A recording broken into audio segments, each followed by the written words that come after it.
Bismillahirrahmanirrahim. Assalamualaikum warahmatullahi wabarakatuh. Innal hamdalillah nahmaduhu wa nasta'inuhu wa nastaghfiruh wa na'udzu billahi min syururi anfusina wa sayyiati a'malina. May yahdihillahu fala mudhillalah wa may yudlil fala hadiyalah. Asyhadu an la ilaha illallah wahdahu la syarikalah wa asyhadu anna Muhammadan abduhu wa rasuluh. Allah Ta'ala, a'udzu billahi minasy syaithanir rajim. Ya ayyuhalladzina amanu taqullaha haqqa tuqatih wa la tamutunna illa wa antum muslimun. Wa qala ya ayyuhan nasu taqu rabbakumul ladzi khalaqakum min nafsin wahidah wa khalaqa minha zawjaha wa batha minhuma rijalan katsiran wa nisaa'a wattaqullaha alladzi tasaaluna bihi wal arham innallaha kana 'alaikum raqiba. Ya ayyuhalladzina amanu taqullaha wa qulu qawlan sadida yuslih lakum a'malakum wa yaghfir lakum dhunubakum wa may yuti'illaha wa rasulahu faqad faza fawzan 'azima. Amma ba'du fa inna asdaqal hadithi kitabullah wa khairal huda huda Muhammad sallallahu alaihi wasallam wa syarrul umuri muhdatsatuha wa kullu muhdatsatin bid'ah wa kullu bid'atin dhalalah wa kullu dhalalatin finnar.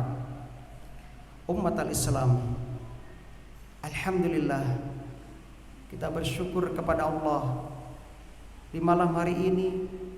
Allah masih memberikan kemudahan kepada kita untuk dapat menghadiri majelis ta'lim di salah satu rumah Allah Subhanahu wa taala yang mulia. Mudah-mudahan Allah Subhanahu wa taala menjadikan pertemuan kita ini sebagai hujjah bagi kita yang akan membela kita kelak di hadapan Allah Azza wa Jalla, bukan menjadi penghujat bagi kita. Maka kami berdoa kepada Allah, semoga Allah Subhanahu wa taala menjadikan ilmu yang kita pelajari bermanfaat. Allahumma anfa'na bima 'allamtana wa 'allimna ma yanfa'una wa zidna ilman. Allahumma sallimna ila Ramadan wa sallim lana Ramadan wa tasallamhu minna mutaqabbalan. Salawat dan salam semoga senantiasa tercurahkan kepada Nabiullah Muhammad sallallahu alaihi wasallam, kepada keluarga dan juga para sahabatnya radhiyallahu anhum ajma'in. Ummatal Islam, arsyadanillah wa iyyakum jami'an. Bagaimana kabar jamaah sekalian malam hari ini? Sehat semua nggih? Alhamdulillah. Sebelum kita memasuki pembahasan kita, pembahasan yang sudah jarang dibahas, padahal pembahasan ini sangat penting sebab ini berkaitan dengan usul dari Ahlussunnah wal Jamaah. Kami ingin mengucapkan jazakumullah khairan katsiran kepada segenap pengurus Masjid Al-Hidayah yang telah memberikan kesempatan kepada kami untuk bermuajahah, menyambung ukhuwah Islamiyah di antara kita. Semoga kelak kita termasuk di antara yang disabdakan oleh Rasulullah sallallahu alaihi wasallam dari sahabat Umar bin Khattab radhiyallahu anhu. Inna min ibadillah la unasan ma hum bi anbiya wala syuhada. Di mana nanti di hari kiamat ada di antara hamba-hamba Allah Mereka bukan dari kalangan para nabi. Mereka juga bukan dari kalangan para syuhada. Yaghbituhumul anbiya wasyuhada, di mana para nabi dan para syuhada menginginkan kedudukan mereka kelak di hari kiamat. Yaghbituhumul anbiya wasyuhada yaumal qiyamati bimakanihim minallahi ta'ala. Qalu ya Rasulullah tukhbiruna man hum ya Rasulullah. Ya Rasulullah, kabarkan kepada kami siapa mereka itu ya Rasulullah. Qala, Nabi mengatakan hum, mereka adalah kaumun tahabu biruhillah. Mereka adalah satu kaum yang saling mencintai karena Allah. Ala ghairi arhamin bainahum, tidak ada ikatan persaudaraan di antara mereka. Wala amalin yata'ataunaha, tidak ada harta yang saling diberikan di antara mereka. Fawallah, maka demi Allah, inna wujuhahum la nurun, sesungguhnya wajah-wajah mereka itu laksana cahaya. Wa innahum ala nurin, dan mereka di atas cahaya. La yakhafuna idza khafan nas, mereka tidak akan merasakan ketakutan, kekhawatiran di saat orang-orang merasakan kekhawatiran dan ketakutan. Wala yahzanun idza hazinan nas, dan mereka tidak bersedih di saat orang-orang bersedih. Wa qara'a hadhil ayah, kemudian Nabi membaca ala inna awliya Allahi la khaufun alaihim wala hum yahzanun. Ketahuilah, sesungguhnya wali-wali Allah itu tidak ada kekhawatiran terhadap mereka dan tidak pula mereka bersedih hati. Mudah-mudahan kita yang malam ini dipertemukan di tempat yang penuh berkah ini, yang tidak ada ikatan darah di antara kita, dan tidak ada harta yang saling kita inginkan, betul-betul karena Allah. Mudah-mudahan kita termasuk yang disabdakan oleh Rasulullah sallallahu alaihi wasallam. Naam. Baik. Kaum muslimin rahimani wa rahimakumullah. Pada pertemuan yang pertama ini kita akan membahas terlebih dahulu definisi atau pengertian dari tema yang kita sampaikan, yaitu tentang tema hizbiyah, di mana tema ini Masya Allah ya sudah mulai jarang dibahas ya, sudah mulai jarang dibahas, padahal tema ini sangat penting ya. Kenapa tema ini kita katakan sangat penting?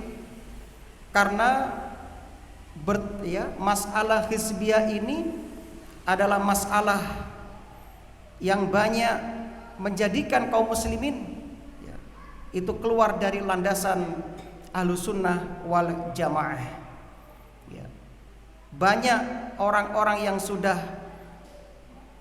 terkena virus hizbi ini, dia meninggalkan landasan pokok Ahlussunnah wal Jamaah. Oleh karena itu, kaum muslimin dan muslimah arsyadanillah wa iyyakum jami'an, karena waktu kita sangat mepet, maka nanti pembahasannya kita percepat ya, kita ringkas. Yang penting nanti tidak ada salah paham tentang apa itu hizbiyah. Apa itu hizbiyah? Kaum muslimin dan muslimah arsyadanillah wa iyyakum jami'an.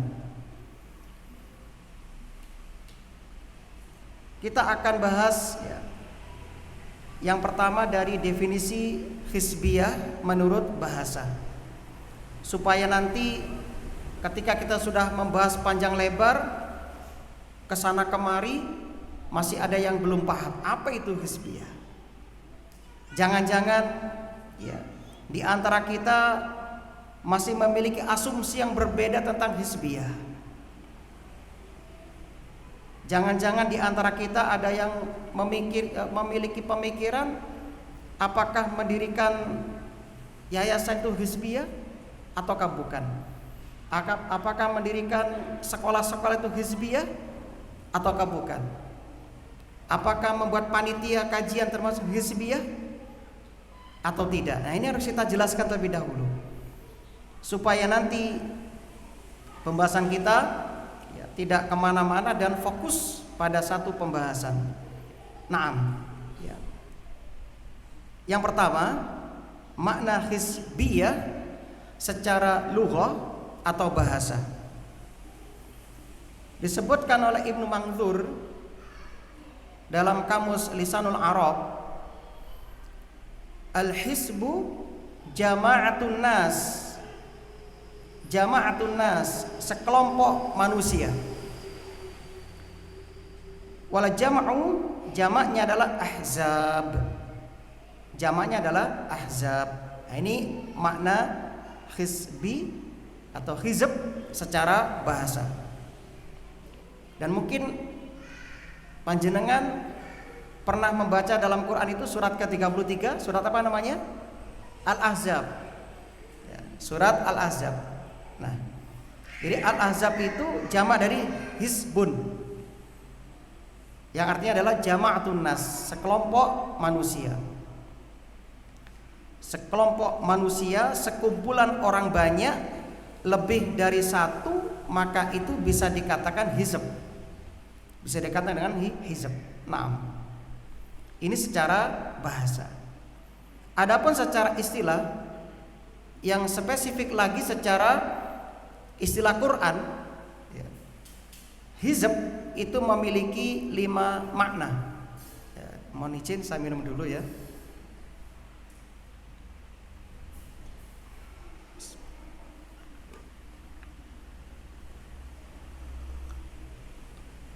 Alhamdulillah. Karena di luar apa yang kita perkirakan, Allah takdirkan kita terlambat, sehingga ada sedikit mohon maaf ya karena keterlambatan kami. Tapi kami ucapkan jazakallah khairan kepada Ustadz Habibullah ya, yang telah menyampaikan materi yang luar biasa. Semoga Allah membalas kebaikan beliau dan menjaga beliau. Allahumma amin. Nah, sekarang kita bahas makna hizb dalam Al-Quran. Yang pertama,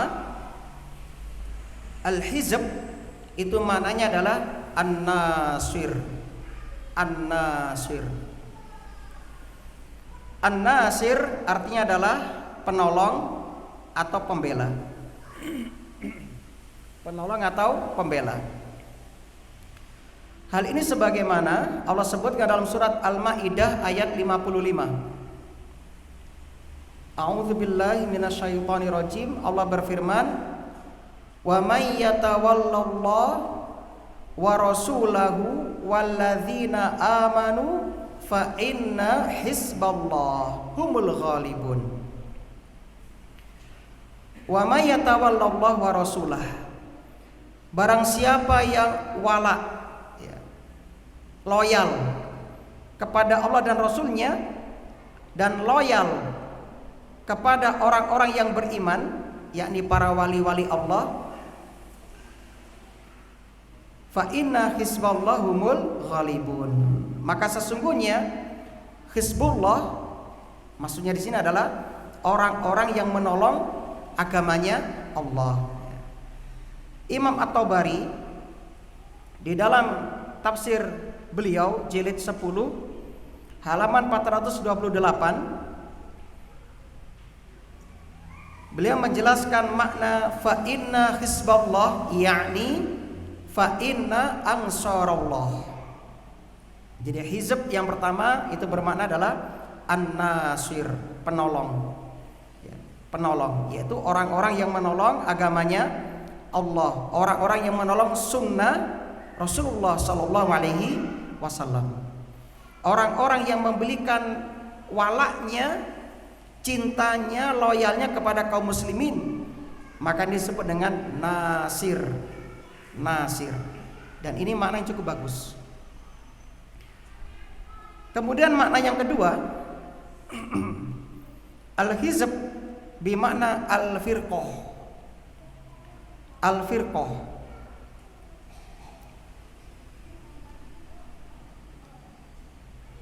Al-firqah artinya adalah golongan atau kelompok, atau juga sering disebut dengan sekte atau aliran. Ini makna yang kedua dalam Al-Quran. Hal ini sebagaimana disebutkan dalam surah Al-Mu'minun ayat 53. Allah berfirman, fataqatta'u amrahum bainahum zubura kullu hizbin bima ladaihim farihun. Fataqatta'u, kemudian mereka itu yang pengikut para rasul, fataqatta'u, menjadikan agama mereka berpecah belah.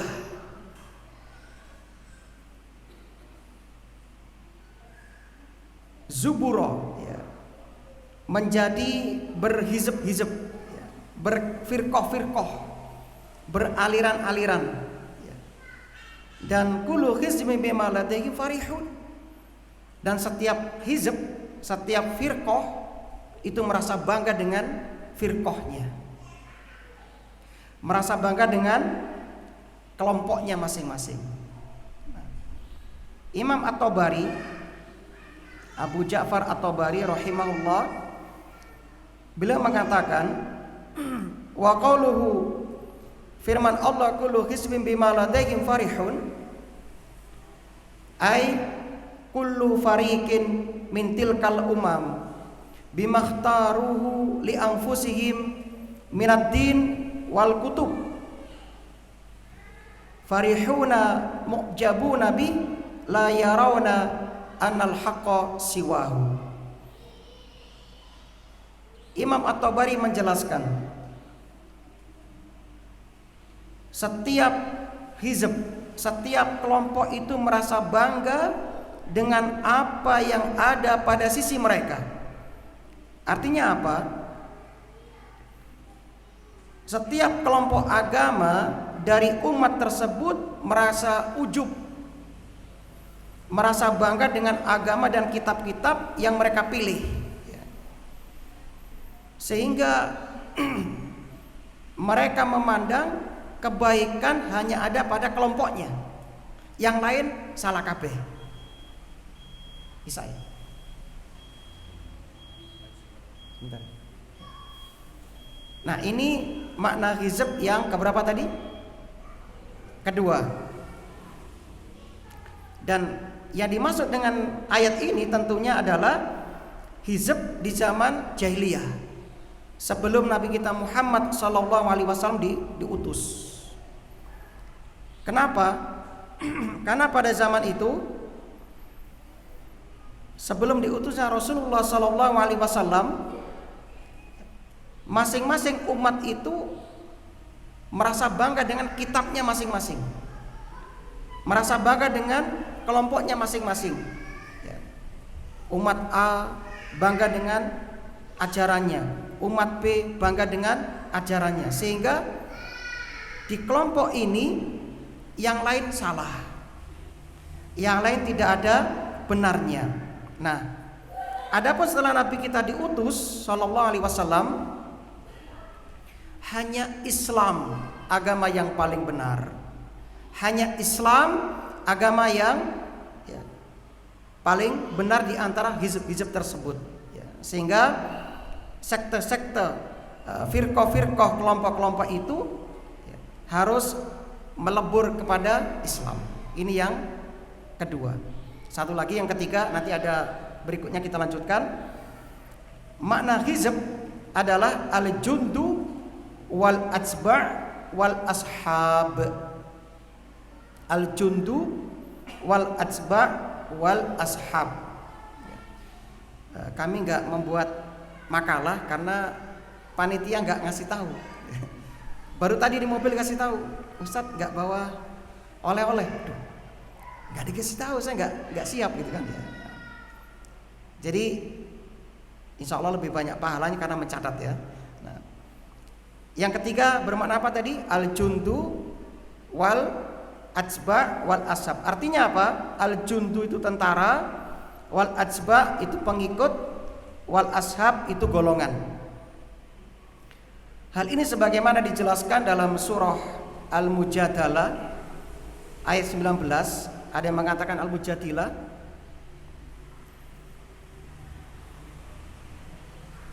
Allah Subhanahu wa taala berfirman, istahwadha alaihimus syaitan fa ansahum dzikrallah ulaika hizbus syaitan ala inna hizbas syaitan humul khasirun. Setan telah menguasai mereka, lalu menjadikan mereka lupa berzikir kepada Allah. Lalu mereka itu, yakni kelompok setan itu, menjadi bergolongan-bergolongan. Ketahuilah, inna hizbas syaitan humul khasirun. Sesungguhnya golongan setan itulah golongan yang merugi. Dalam tafsir Jalalain disebutkan ulaika hizbus syaitan ay atsba'uhu. Yang dimaksud dengan hizbus syaitan adalah atsba'u, pengikut-pengikut syaitan, pengikut setan. Nah, ini makna hizb yang ketiga. Sudah adzan ya? Kita pending dulu. Nah, nanti kita lanjutkan. Makna berikutnya sama, dalil-dalil serta fatwa dari ulama mu'tabar tentang haramnya hizb. Nah, kita lanjutkan penjelasan tentang makna hizb secara istilah menurut tafsir Al-Quran. Tadi sudah kita sampaikan ada 3 makna hizb yang sudah kita ketahui. Coba diulangi. Yang pertama apa tadi? Makna hizb? Naam. Yang kedua? Yang ketiga? Atsba wal ashab. Ashab ya. Baik, mohon maaf ada sedikit kendala di suara kami. Yang ketiga tadi adalah al-jundu wal atsba wal ashab. Artinya tentara dan pengikut atau golongan. Kemudian yang keempat, makna al-hizb adalah al-wali. Al-wali, yaitu artinya wali itu punya banyak makna ya. Punya beberapa makna. Di antara makna wali adalah pelindung, penolong, kekasih ya. Itu di antara makna wali. Termasuk orang yang diberi kepercayaan. Bisa juga orang yang loyal atau wala ya, kepada kita, itu namanya adalah wali.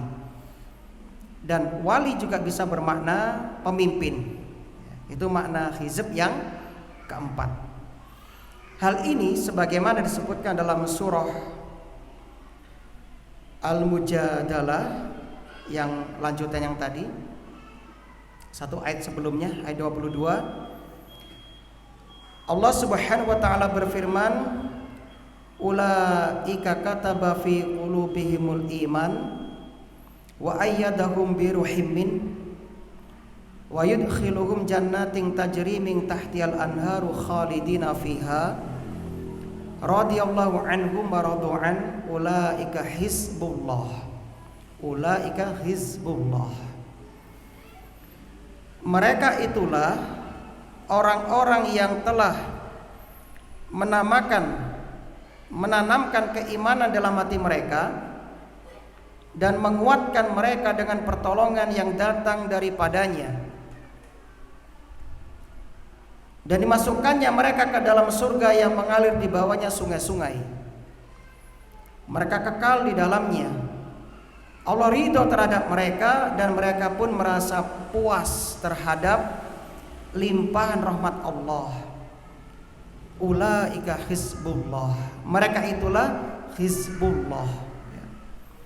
Imam At-Tabari dalam tafsirnya mengatakan ulaika hizbullah, ulaika alladzina hadhihi sifatuhum jundullah wa auliya'uhu. Maksudnya adalah mereka orang-orang yang demikian sifat-sifat mereka. Artinya memang sifat-sifat ini sudah melekat pada mereka. Mereka punya keimanan yang kuat kepada Allah. Mereka adalah tentara-tentaranya Allah, dan mereka adalah wali-walinya Allah. Nah, sehingga dari sini Hizbullah adalah orang-orang yang loyal kepada Allah, loyal kepada Rasulnya Sallallahu Alaihi Wasallam, dan loyal kepada orang-orang yang beriman. Ini makna hizb yang keempat. Yang terakhir, yang kelima,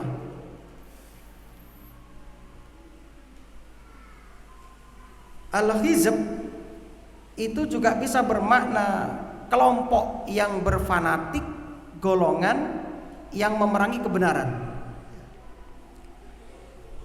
Hizb bisa bermakna kelompok yang berfanatik, golongan yang memerangi kebenaran. Sebagaimana disebutkan dalam surah Al-Mu'min ayat 30, ya qaumi inni akhafu alaikum misla yaumal ahzab. Dan orang yang beriman itu berkata, ya kaumku, sesungguhnya aku khawatir kamu akan ditimpa bencana seperti peristiwa kehancuran Ahzab.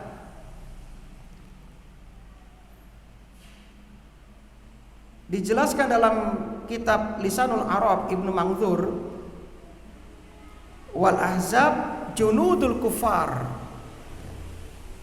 Ahzab di sini adalah pasukan kaum kafir, ta'allabu wa tadhaharu ala hizbin Nabi sallallahu alaihi wasallam. Mereka adalah pasukan kaum kafir yang menentang pengikut Nabi sallallahu alaihi wasallam. Wahum Quraisyun wa Ghatafan wa Banu Quraidah. Mereka seperti kaum kafir Quraisy, kaum Ghatafan dan Banu Quraidah. Ya. Ibnu Sayyidi mengatakan al-Ahzab kaumun Nuh wa 'Ad wa Samud wa man ahlaka ba'dahum. Menurut Ibnu Sayyidi, seorang ulama, beliau mengatakan yang dimaksud dengan Ahzab dalam ayat ini adalah kaumnya Nabi Nuh, kaumnya 'Ad, kaum Samud, dan orang-orang yang dibinasakan oleh Allah di zaman dahulu. Berarti hizb itu menurut ayat ini bukan hanya muncul di zaman Rasulullah SAW. Jadi semua kelompok yang berkumpul, bergolongan dalam rangka membangkang atau menentang al-haq, menentang al-sunnah wal jamaah, maka bisa dikatakan hizb. Semua golongan,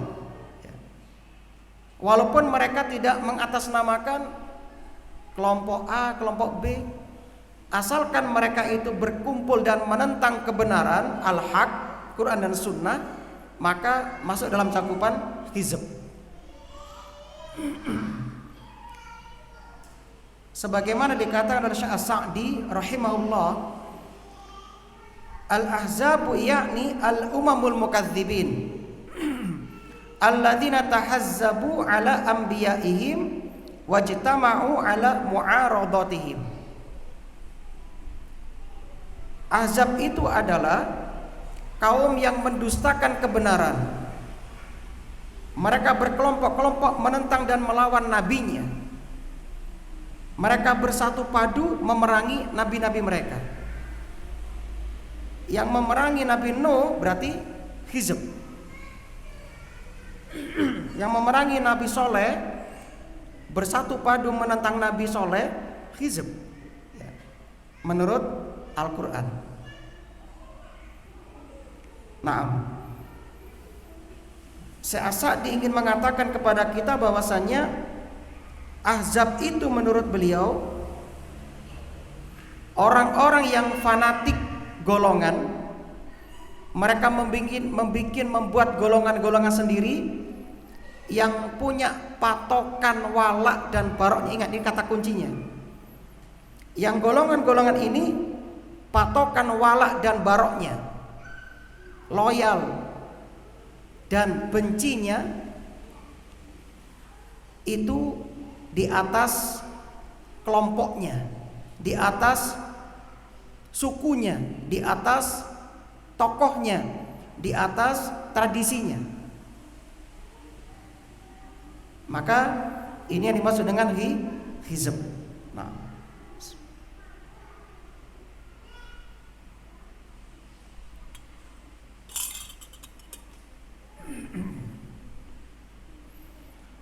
jadi semua kelompok yang bergabung yang patokan walaknya bukan Quran dan Sunnah, maka dapat dipastikan kelompok ini adalah kelompok hizb. Ya, kelompok yang berdiri di atas hizb. Naam. Sehingga walaupun jumlah mereka besar, jumlah mereka banyak, tetapi kalau patokan walak dan baroknya bukan di atas Quran dan Sunnah, maka tidak dikatakan al-jamaah, tidak dikatakan al-ittihad, tidak dikatakan di atas persatuan, tidak. Ya, maka mereka dinamakan hizb, tidak dinamakan al-jamaah, walaupun mereka jumlahnya besar. Jadi selama mereka memberikan patokan walak baroknya kepada selain Quran dan Sunnah, walaupun mereka itu kelompok yang besar, maka mereka tidak dinamakan kelompok hizb. Bisa dipahami? Ini menurut penjelasan ya, tafsir. Nah, berikutnya pembahasan kita fokus pada definisi hizb, yaitu yang kedua, al-firqah, dan hizb yang kelima. Ini fokus pembahasan kita. Jadi al-hizbiyah yang kita angkat pada tema kita adalah penjelasan pada makna yang kedua, yaitu al-firqah, dan pada makna yang kelima, yaitu satu golongan yang memerangi kebenaran. Nah,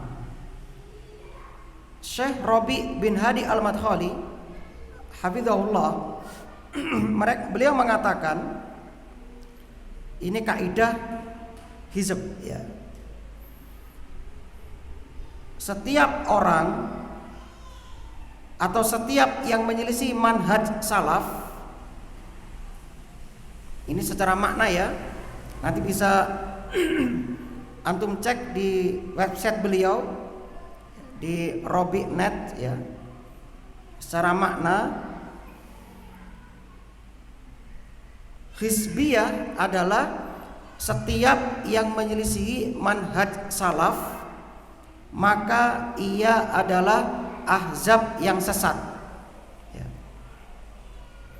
Setiap yang menyelisihi manhaj salaf, maka ia adalah ahzab yang sesat, sebagaimana definisi yang kelima. Kemudian kata beliau, hizbiyah tidak ada persyaratannya, tidak ada persyaratannya.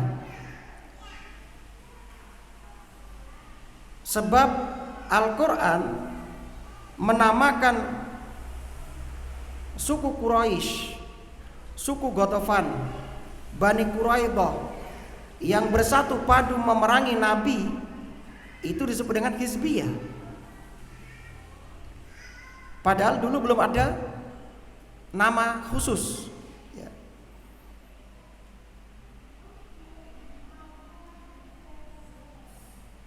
Jadi setiap yang berkumpul bersama, yang sepaham dengan mereka, suku Quraisy, Bani Ghatafan, Bani Quraidah, dan memerangi Nabi, maka itu dikatakan hizbiyah.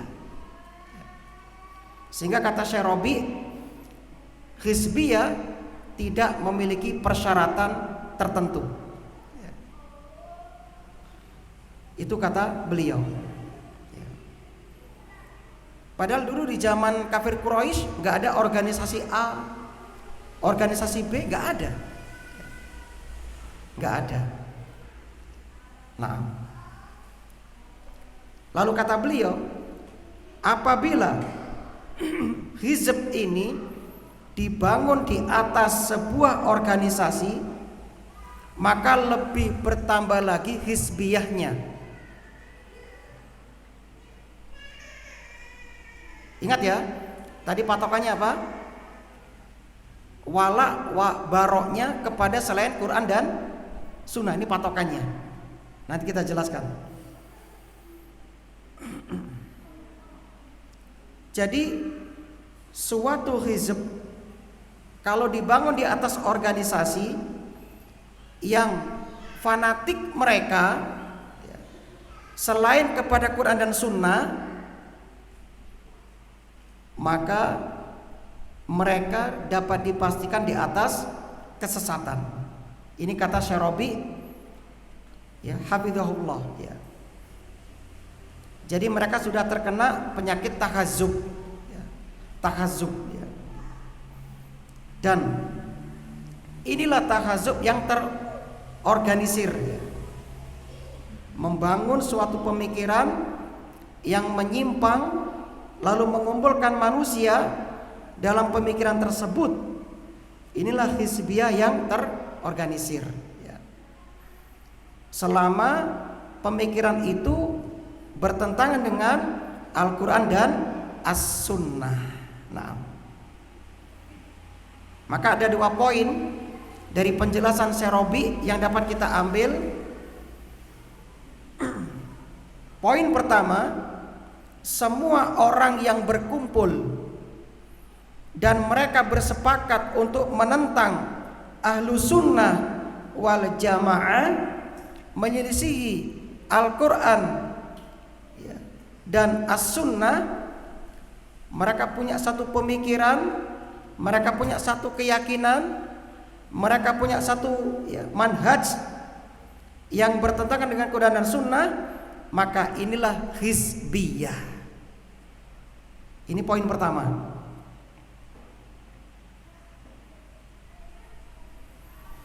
Poin kedua dari penjelasan beliau tadi, ya, hizbiyah atau tahazzub tidak selalu dalam bentuk organisasi. Jadi hizbiyah tidak identik dengan organisasi. Sebab hukum asal organisasi mubah. Organisasi dari kata apa? Dari bahasa Inggris, ya, organize.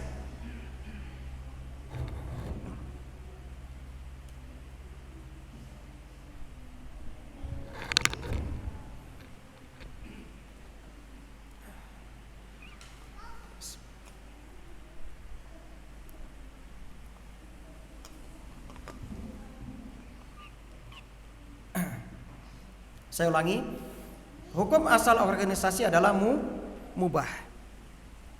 Sebagaimana fatwa Syekh bin Baz rahimahullah, Syekh Albani, ya, mereka semua membolehkan organisasi. Karena organisasi secara bahasa artinya adalah mengorganize, ya, memprogram, mengatur, ya. itu boleh hukum asal. Sebab mengatur itu urusan dunia. Tapi dengan syarat. Syaratnya nanti kita sebutkan. Nah, jadi kaum muslimin dan muslimah arsyadanillah wa iyyakum jami'an, hizbiyah tidak identik dengan organisasi. Ya. Hizbiyah tidak identik dengan organisasi. Hizbiyah tidak identik dengan kepanitiaan dan sebagainya, tidak. Tetapi ciri penting hizbiyah adalah bertentangan dengan Al-Quran dan As-Sunnah, serta menyelisih manhaj salafus soleh. Itu ciri penting hizbiyah. Sehingga semua yang menyelisihi Al-Quran dan Sunnah, yang menyelisihi manhajnya salafus soleh, ya, maka itu adalah hizbiyah yang sesat.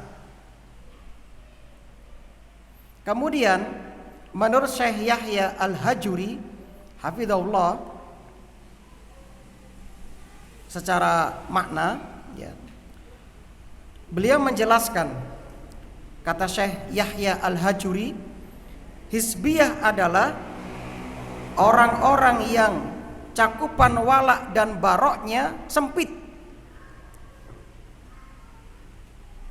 Hizbiyah adalah orang-orang yang cakupan wala dan baroknya sempit.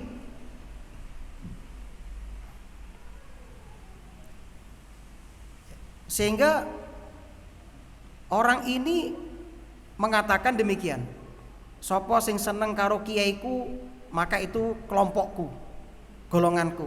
Siapa yang suka TV A berarti dia itu golongan saya.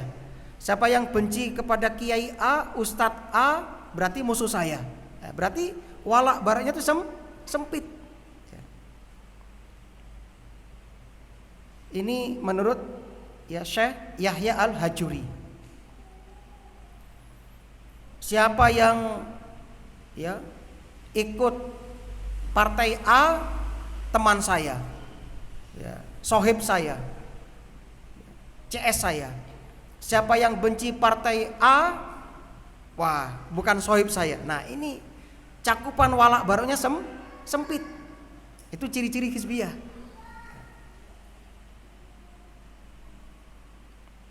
Jadi terbatas hanya pada kelompok tertentu, orang-orang yang bersama mereka saja, kelompoknya saja, walaupun kelompoknya tidak berpegang kepada Quran dan Sunnah, dia nggak peduli.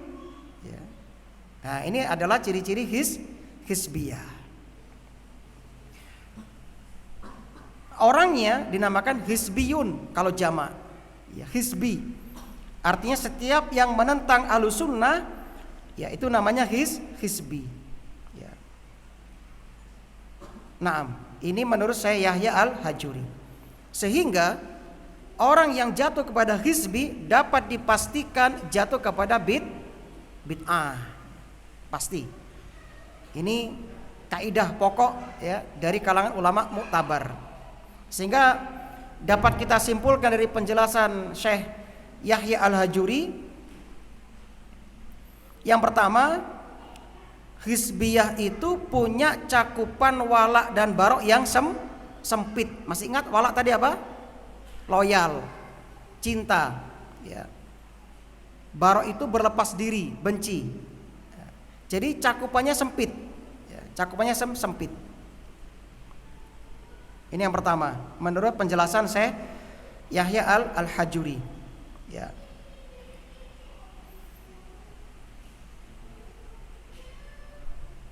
Sehingga dari sini hizbiyah bisa muncul dari bermacam-macam. Hizbiyah bisa muncul dari sepeda motor. Ya. Kalau sepeda motornya ulung, Honda, teman saya. Kalau bukan Honda, bukan teman saya. Nah, hizbiyah juga bisa muncul dari ya, makanan, ya, bisa muncul dari ormas, bisa muncul dari partai, bisa muncul dari kajian-kajian juga. Bisa juga seperti itu. Ya. Jadi wala baroknya sempit. Ini menurut Syekh Yahya Al-Hajuri.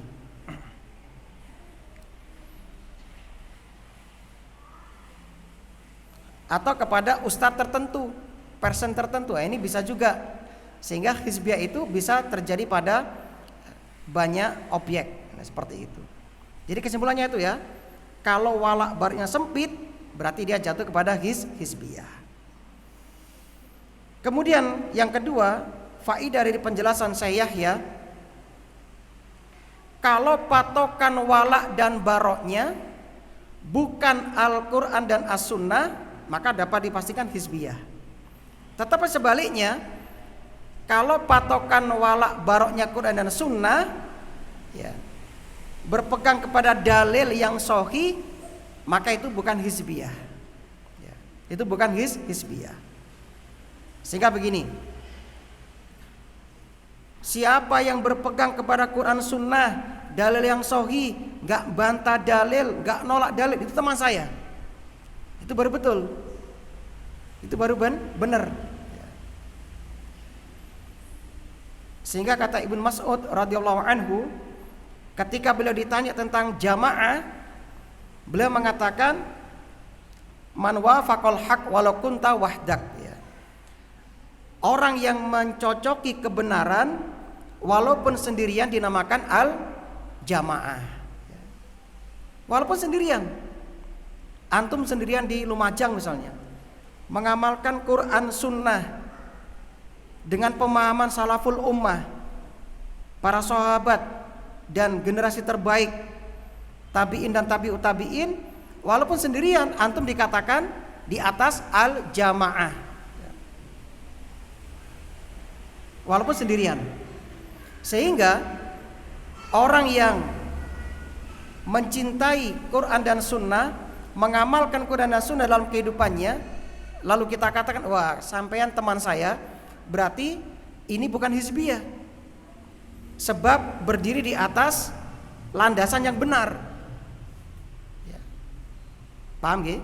Nah, maka dari sini, ya, kalau patokan wala baroknya itu Quran dan Sunnah, maka bukan hizbiyah, bukan hizbiyah.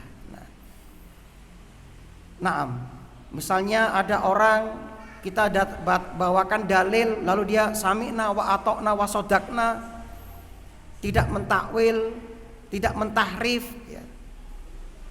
Maka dia adalah sohib kita, saya cinta kepadanya, ya, saya loyal kepadanya, maka itu betul. Maka bukan hizbiyah, walaupun dia sendirian. Nah, inilah makna hizb, ya, sebagaimana pemahaman para ulama kita. Naam. Kaum muslimin dan muslimah rahimani wa rahimakumullah, maka dapat kita simpulkan, jika patokan wala dan baroknya Quran dan Sunnah, maka bukan hizbiyah.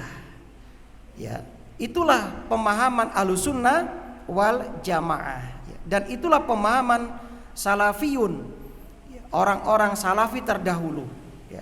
Jadi mereka bukan berpatokan pada radio A, TV B, yayasan A, Ustadz B, tidak.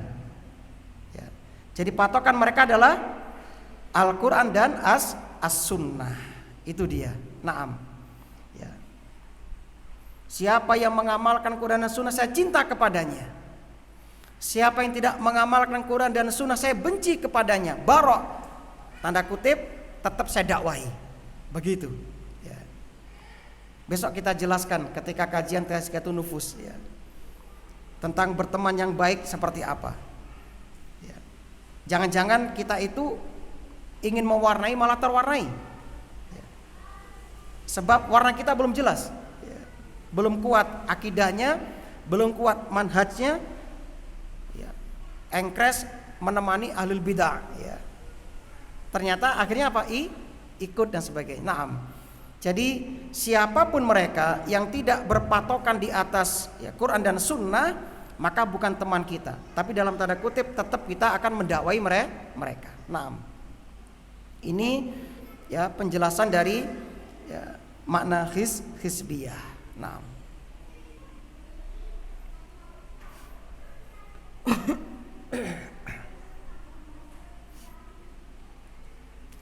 Jadi patokannya bukan kiai A, kiai B, sebab kalau patokannya itu kiai nggak maksum. Kiai bisa salah. Ini banyak orang yang wis apa ciri kiai. Walaupun fatwanya menyimpang dari Quran dan Sunnah diikuti. Ini nggak benar.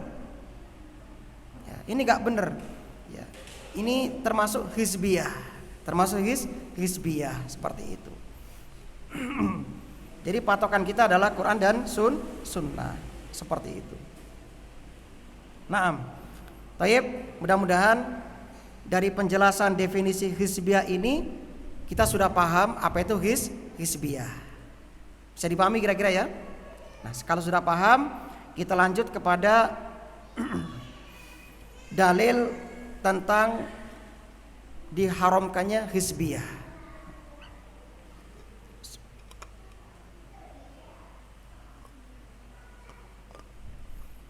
Dalil-dalil tentang hizbiyah itu banyak sekali terdapat dalam Al-Quran.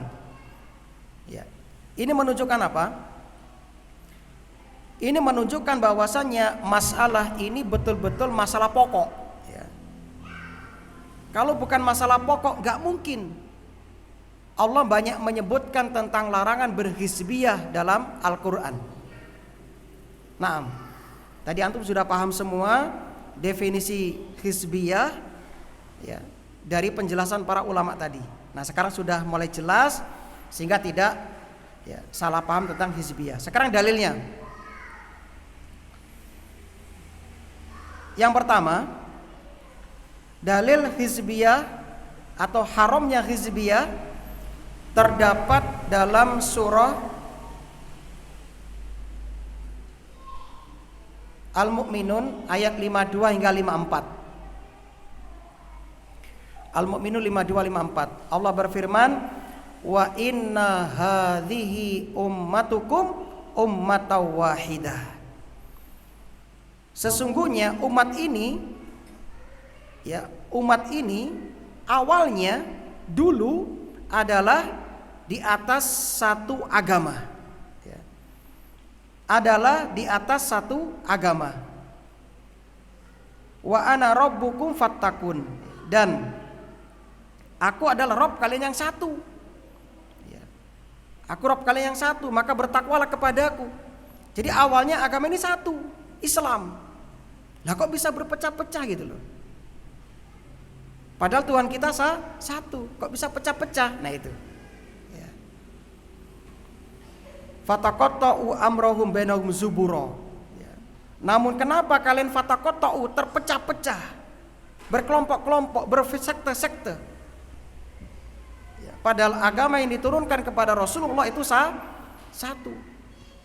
Bahkan kullu hizbin bima ladaihi farihun. Setiap kelompok di antara kalian merasa berbangga dengan kelompoknya, ujub. Ini kelompokku yang paling benar, aliranku yang paling benar. Kok bisa seperti itu kan begitu? Apakah dulu Islam berbilang-bilang? Enggak. Ya. Tidak. Ya. Islam cuma satu. Islam cuma satu kan begitu. Ya. Maka lihat akhir ayat. Fadharhum fi ghamratihim hatta hin, kata Allah. Maka Allah mengancam di akhir ayat, maka biarkan mereka fi ghamratihim, ya, fi ghamratihim.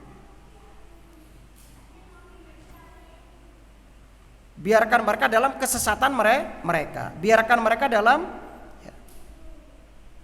ketergelapan mereka. Perhatikan di sini. Kalau seandainya berkelompok-kelompok, bertahazzub, berhizbiyah itu dibenarkan oleh Allah, nggak mungkin Allah mengancam dalam ayat ini. Allah nggak mungkin akan mengancam mereka. Pasti Allah akan mengatakan, oh bagus, kalian telah membuat Bhinneka Tunggal Eka. Kalian telah membuat warna-warni dalam Islam. Ada Islam A, Islam B, Islam Nusantara, Islam Konghucu, Islam Tionghoa, Islam Jawa, seperti itu. Nah, nggak begitu ternyata. Dan nggak begitu. Makanya ustadz kami sering berpesan, tanamkan kepada para santri fanatik kepada Islam. Fanatik kepada Islam. Sebab nanti ketika jenengan meninggal dunia yang ditanya apa? Agamamu. Bukan ditanya ormasmu apa? Partaimu apa? Bukan.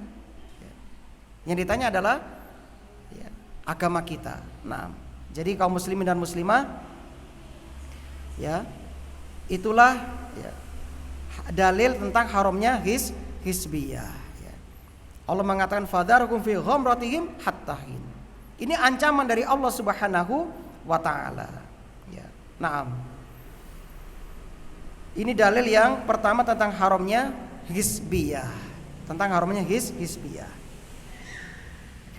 Maka apabila antum nanti di rumah membaca ayat ini kembali diulang-ulang dengan penuh perenungan, dengan niat ketika membaca ingin mendapatkan hidayah, maka Allah Subhanahu wa taala akan memberikan hidayah kepada antum, dan dengan bismillah antum akan meninggalkan hizbiyah. Antum akan meninggalkan apa? Hizbiyah. Nah, dalil kedua, Surah Ali Imran 105.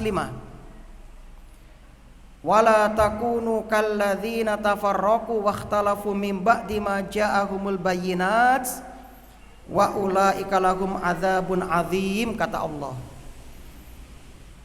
Wala takunu, janganlah kalian menjadi orang-orang yang berpecah belah. Ya, artinya apa? Berpecah belah menentang al-haq. Ya, berpecah belah menentang dalil, berpecah belah menentang Al-Quran dan As-Sunnah, itu gak boleh. Tetapi jika kalian berpecah belah dalam rangka membela al-haq, memecah belah ini hak ini batil, boleh. Sebagaimana Rasulullah SAW ketika Rasulullah mengajak kafir Quraisy, beliau berteriak, ya kaum, qulu la ilaha illallah, hai kaumku, katakan la ilaha illallah.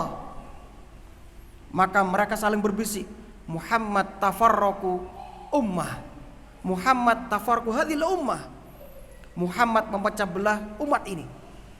Seperti kita sekarang yang berdakwah di atas sunnah dikatakan memecah belah.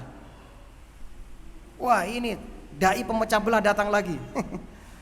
Mengharamkan apa itu? Sedekah bumi. Mengharamkan apa lagi? Macam-macam. Gak usah kaget antum. Ketika antum menyampaikan Quran dan Sunnah, pasti antum dituduh pemecah belah. Rasul juga begitu. Nabi kita ketika berdakwah tauhid 13 tahun di kota Mekah dikatakan pemecah belah. Nah, jadi kaum muslimin dan muslimah, kita tidak boleh berpecah belah, kemudian berselisih setelah datang kepada kita al-haq, kebenaran. Lihat akhir ayat, Allah Subhanahu wa taala mengatakan wa ulaika lahum adzabun azim, dan bagi mereka azab yang besar. Perhatikan, kalau seandainya berpecah belah itu, berhizb itu dibenarkan dalam syariat, maka Allah gak akan mengancam dengan azab yang besar. Ini menunjukkan perbuatan mereka berkelompok-kelompok itu tercela. Nah, ini dalil yang kedua. Dalil yang ketiga, Surah Ali Imran ayat 102 hingga 103, ayat sebelumnya. Ya ayyuhalladzina amanu taqullaha haqqa tuqatih wa la tamutunna illa wa antum muslimun. Hai orang-orang yang beriman, bertakwalah kepada Allah dengan sebenar-benar takwa, dan janganlah kalian mati kecuali dalam keadaan Islam. Wa'tasimu bihablillahi jami'a wa la tafarraqu. Berpegang teguhlah kalian dengan tali agama Allah, dan jangan kalian berpecah belah. Ayat ini juga dalil tentang larangan haramnya hizbiyah. Ya. Dalil berikutnya dari as-sunnah. Dalam hadis yang sahih Rasulullah bersabda, sudah masyhur ya, antum sudah hafal karena Ustadz Habibullah Hafizahullah ya sudah rutin mengisi kajian di sini. Nabi mengatakan, wa inna bani Israel tafarraqa ala sintaini wa sab'in millatan. Bani Israel itu terpecah belah menjadi 72 agama. Banyak sektenya. Wa tafarraqa ummati ala salasin wa sab'ina millah. Adapun kita umat Islam, luwih akeh tibakno. Terpecah belah menjadi 73 millah agama. Kulluhum finnar. Ingat, kulluhum finnar, semuanya di dalam neraka. Ingat, jangan dipelintir ayat ini. Hadis ini. Banyak orang mengatakan selain Salafi di neraka, Syiah di neraka, kelompok B di neraka. Enggak. Bukan itu maksudnya. Nabi mengatakan ummati, umatku. Jadi mereka yang tidak di atas manhaj Ahlussunnah wal Jamaah, asalkan masih menjadi umat Nabi Muhammad sallallahu alaihi wasallam tapi pemikirannya terkena syubhat, masuk dulu kemana? Neraka. Itu maksudnya. Bukan berarti kekal, enggak. Kan banyak orang seperti itu pemahamannya. Wis lagak kelompok iki sesat neraka selamanya. Enggak begitu maksudnya. Kalau mereka tidak melakukan dosa syirik besar atau melakukan syirik tapi taubat sebelum meninggal dunia, tetap dia akan masuk surga walaupun nanti dimasukkan ke neraka dulu, kan begitu. Jadi kita nggak pernah mengklaim seperti itu. Nabi mengatakan ummati, umatku.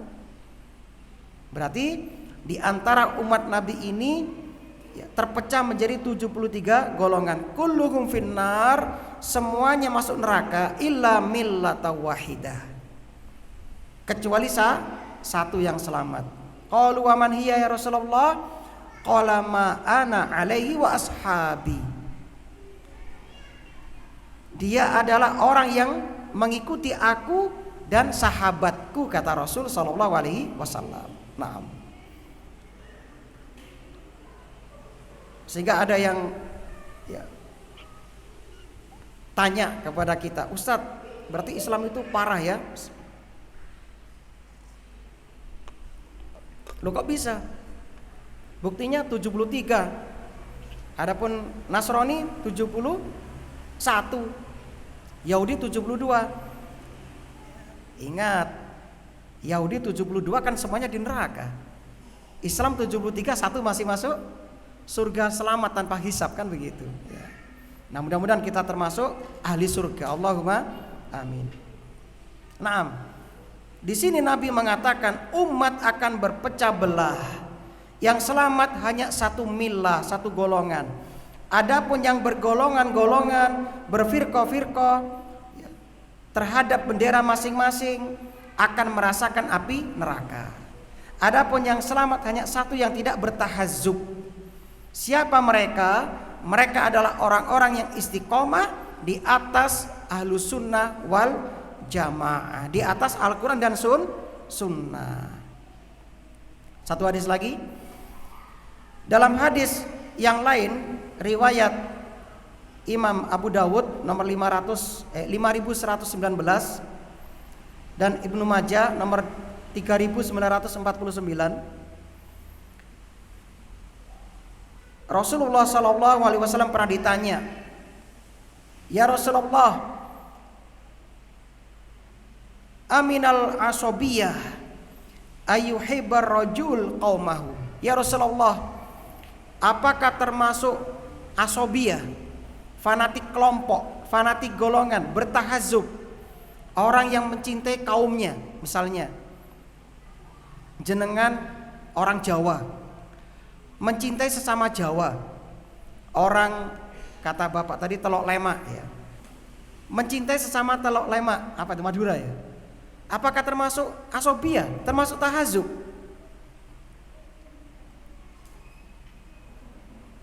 Qal la, bukan.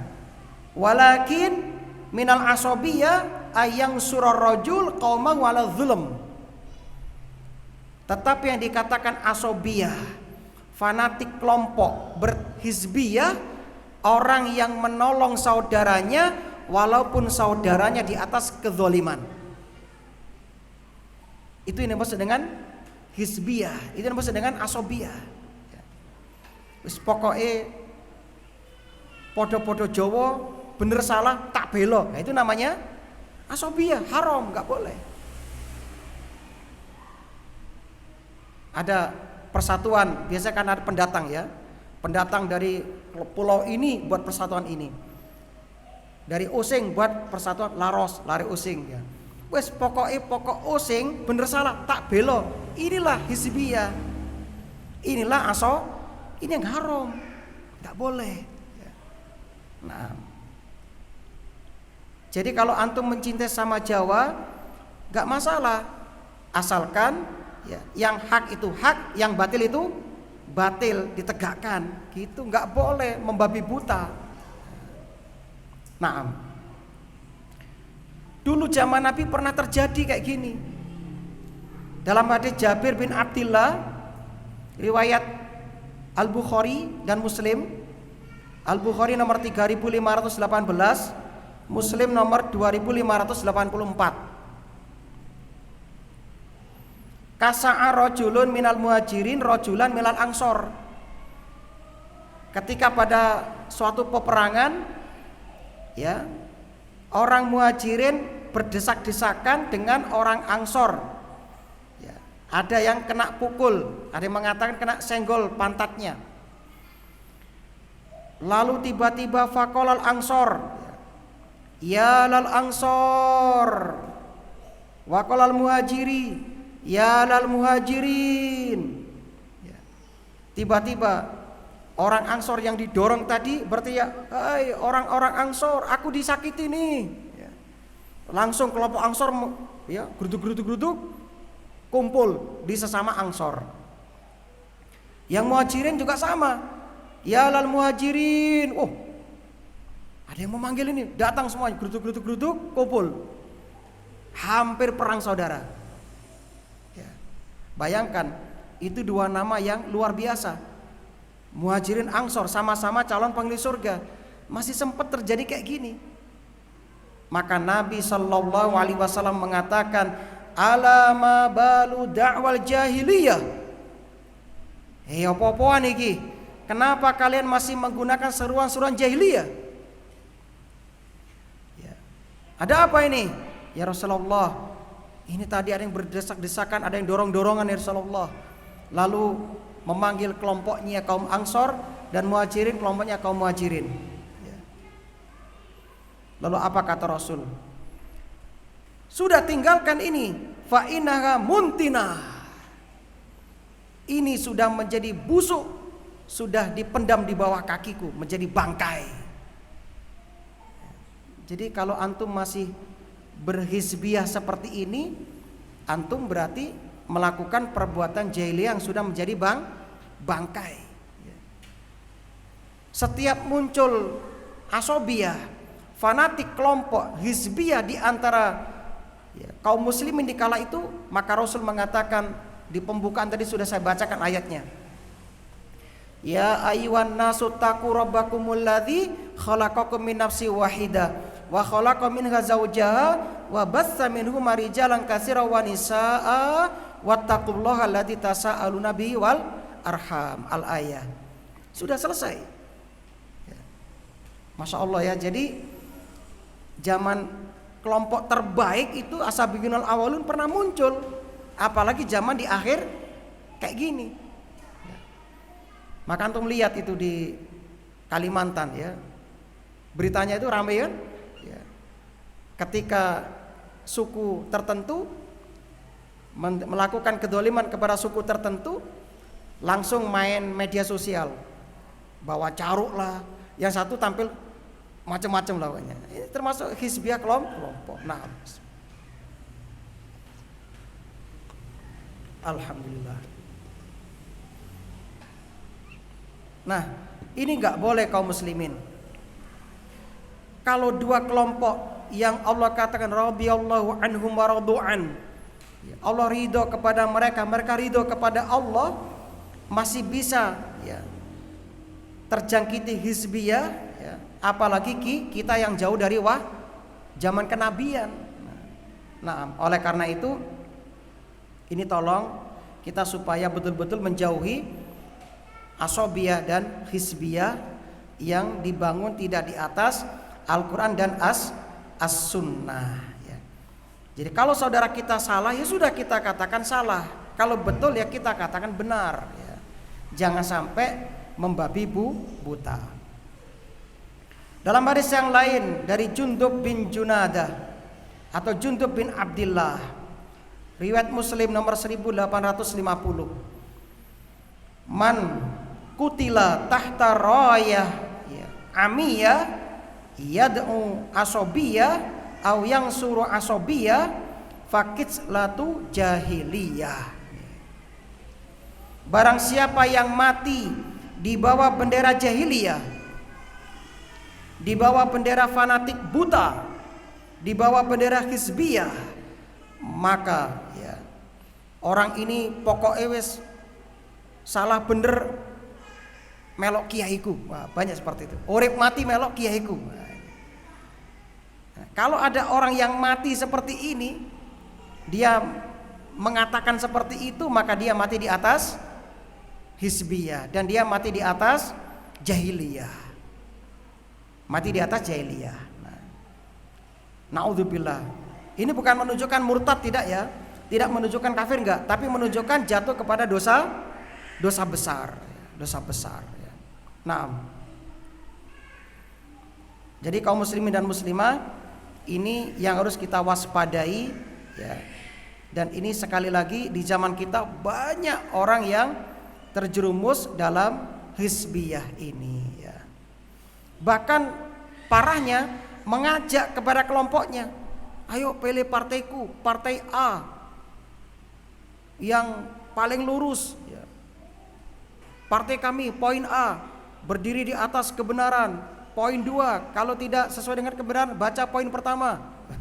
Seperti itu misalnya. Ini banyak terjadi kayak gitu ya. Nah, jadi orang ini mengajak walak barok kepada kelompoknya, kepada gengnya, kepada firqahnya, naudzubillah ya. Ini tidak dibenarkan dalam syariat. Sehingga orang yang seperti ini menolong di atas ya hizbiyah yang berpatokan sempit tadi dan tidak berdiri di atas Quran dan Sunnah, maka kalau dia meninggal di atas kejahiliaan. Naam. Yang terakhir ya, fatwa Syekh Muhammad bin Shalih Al-Utsaimin rahimahullah ya. Beliau memberikan fatwa kepada kita, saya bacakan secara makna. Untuk yang berbahasa Arab bisa dilihat dalam kitab ya Thalibul Ilm ya, Adab Penuntut Ilmu.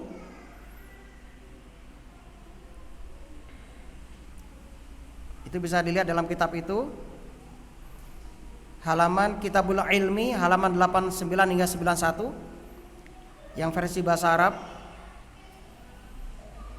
Syekh Muhammad bin Shalih Al-Utsaimin rahimahullah memberikan arahan fatwa kepada kita. Bismillahirrahmanirrahim, kata beliau, wajib bagi para penuntut ilmu agar melepaskan diri dari golongan-golongan dan juga melepaskan diri dari hizbiyah, yaitu mengikat walak dan barok kepada suatu kelompok tertentu atau aliran tertentu. Jadi kalau kita masih ya berstatus sebagai penuntut ilmu sejati, lepaskan dari ikatan-ikatan hizbiyah atau golongan-golongan yang walak baroknya itu sempit. Ini harus kita lepaskan. Kenapa? kalau kita sebagai penuntut ilmu tidak melepaskan diri dari ikatan hizbiyah ini, kita akan sulit mendapatkan hidayah.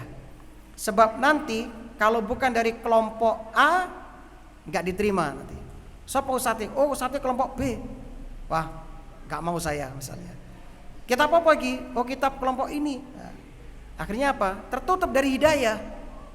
Tertutup dari hidayah. Seperti itu. Ya. Kemudian kata Syekh Utsaimin, tidak diragukan lagi bahwa hizbiyah bertentangan dengan manhaj salaf. Ya.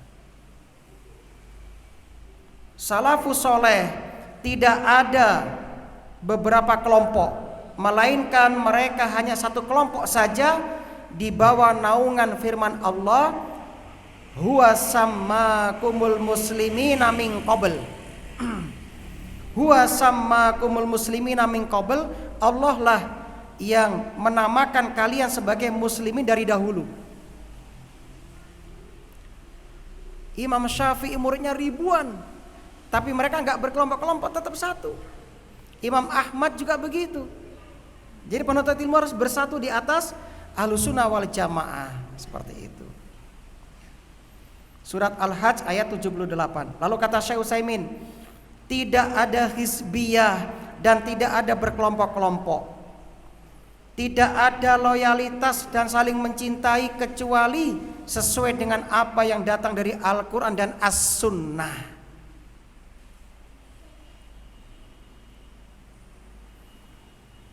Ya. Jadi itu poinnya. Ya. Nah, ini pesan dari Syekh Utsaimin rahimani wa rahimakumullah. Ya. Sehingga beliau mengatakan, misalnya kata beliau, sebagian manusia ada yang berhizbiyah pada kelompok tertentu. Mereka mengikrarkan pemikiran kelompok tersebut sebagai manhaj mereka. Dan untuk melegalkan hal itu, mereka berdalil dengan dalil-dalil yang justru sebenarnya menentang mereka. Mereka membela orang-orang yang berada dalam kelompok tersebut dan menyesatkan yang di luar kelompok tersebut, walaupun kelompok di luar itu lebih dekat kepada kebenaran.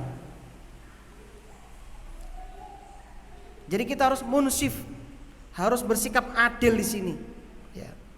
Kemudian kata Syekh Utsaimin, mereka memiliki slogan yang tidak bersamaku maka itu musuhku. Ini adalah slogan yang hina kata beliau, karena sesungguhnya ada penengah yang benar antara kedua sisi tersebut. Jika mereka bertentangan denganmu, ya, namun di atas kebenaran, maka pada hakikatnya ia bersamamu.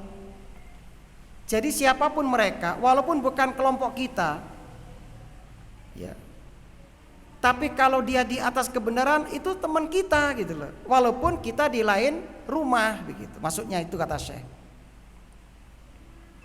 Asalkan patokannya jelas, ya.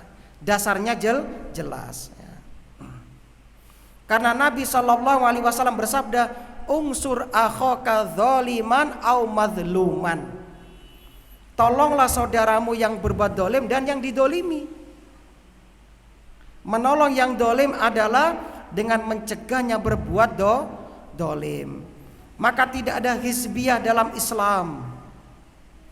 Oleh karena itu, ketika muncul banyak hizb di tengah kaum muslimin, bermacam-macam manhaj, berpecah belah umat, jadilah mereka saling menyesatkan satu sama lain. Akhirnya apa? Mereka saling memakan bangkai saudaranya satu sama yang lain. Makanya Ustadz Sufyan Baswedan hafizahullah ketika ditanya tentang hizbiyah, beliau mengatakan apa? Wes, nggak usah ke makom itu antum fokus menghafal matan mutun, bukan mantan ya, mutun ya. Pahami akidah yang kuat, manhaj yang benar, luruskan dulu. Sebab kalau kita di awal belajar sudah membahas hizbiyah, itu jatuh kepada apa? Buhtan, gibah, biasanya begitu. Kalau sudah bahas ini biasanya begitu. Maka harus hati-hati antum. Harus hati-hati ketika bahas masalah hizbiyah. Ya. Itu kata Ustadz Sofyan Baswedan. Nah, kita lanjutkan. Tinggal sedikit. Ya. Kata Syekh Utsaimin, kalau kita sampai jatuh kepada hizb-hizb, itu bisa jatuh kepada ghibah, memakan bangkai saudara kita. Maka mereka akan menemui kelemahan. Sebagaimana yang Allah firmankan, wala tanaza'u, janganlah kalian itu berbantah-bantahan, fatabshalu wa tadhaba rihukum, yang menyebabkan kamu menjadi gentar dan hilang kekuatanmu. Surat Al-Anfal ayat 46.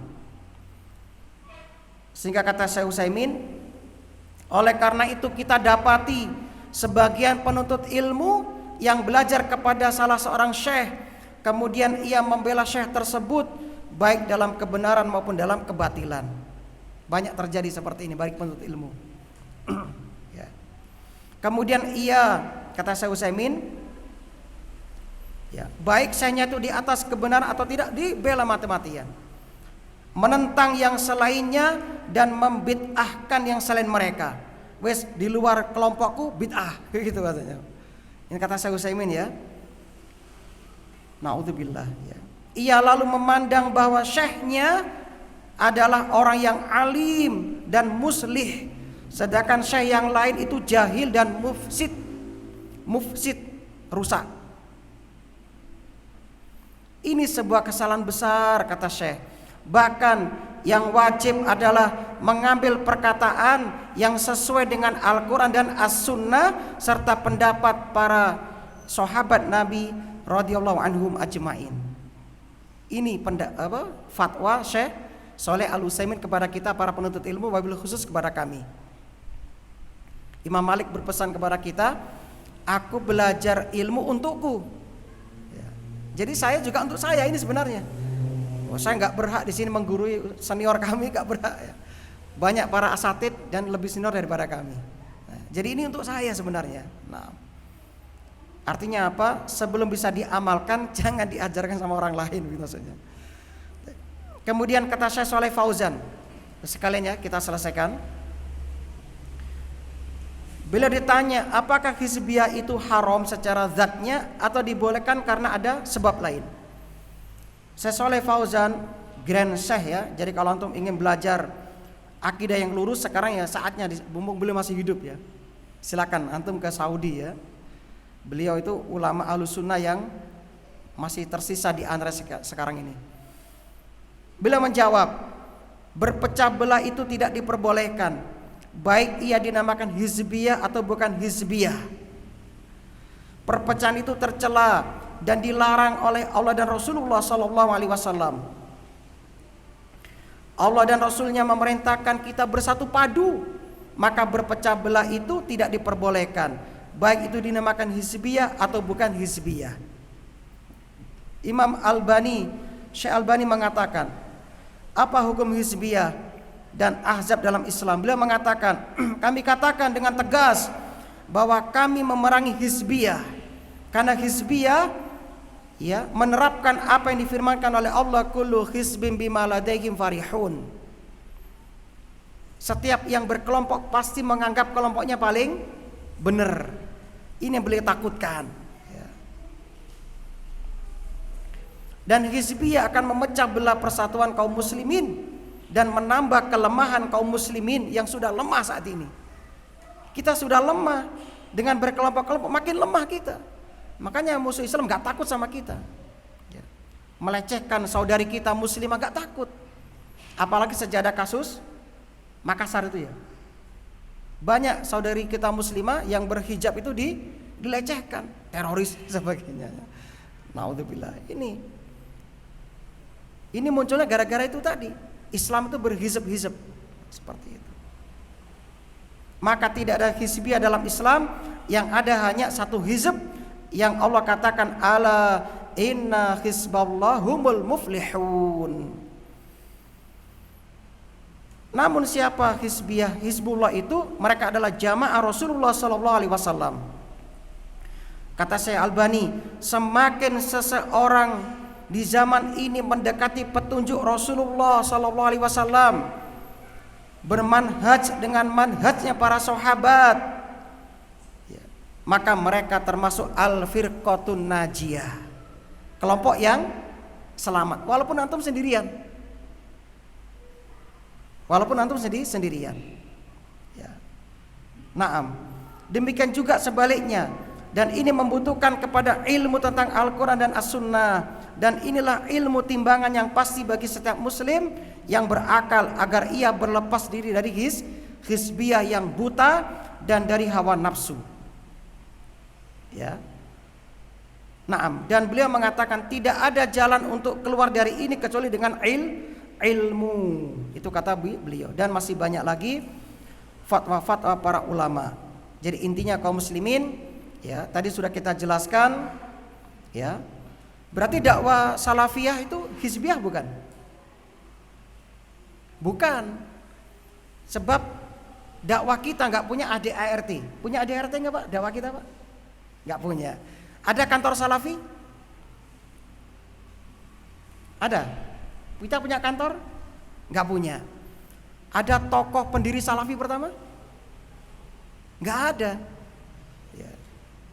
Salafi pertama ya pendahulu kita, Rasulullah dan para sahabat. Sehingga dakwah salaf yang mengajak kepada pemahaman umat terdahulu itu tidak dikatakan hizbiyah.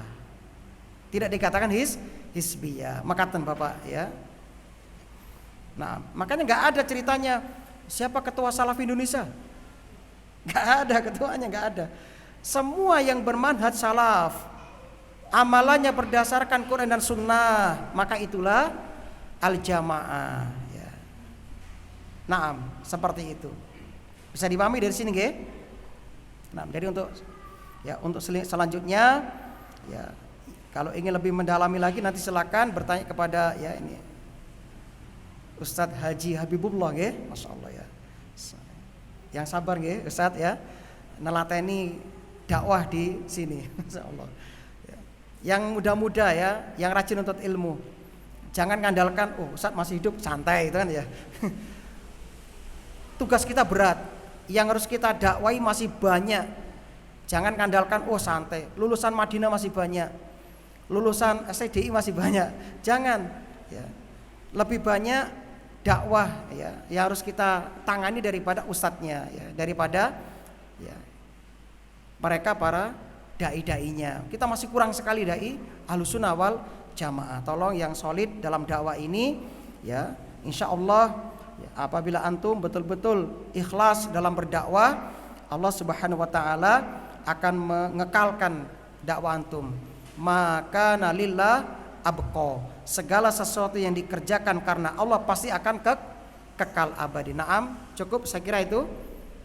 Ada tanya jawab enggak ini? Pertanyaan nggih? Sudah cekap, alhamdulillah. Insyaallah besok kita ketemu lagi. Mohon maaf jika ada kekhilafan. Sekali lagi semoga Allah mempertemukan kita dengan Ramadan dalam keadaan iman, Islam, aman, sehat dan semangat mengerjakan amal soleh. Subhanakallahumma wa bihamdika asyhadu an la ilaha illa anta astaghfiruka wa atubu ilaik. Assalamualaikum warahmatullahi wabarakatuh.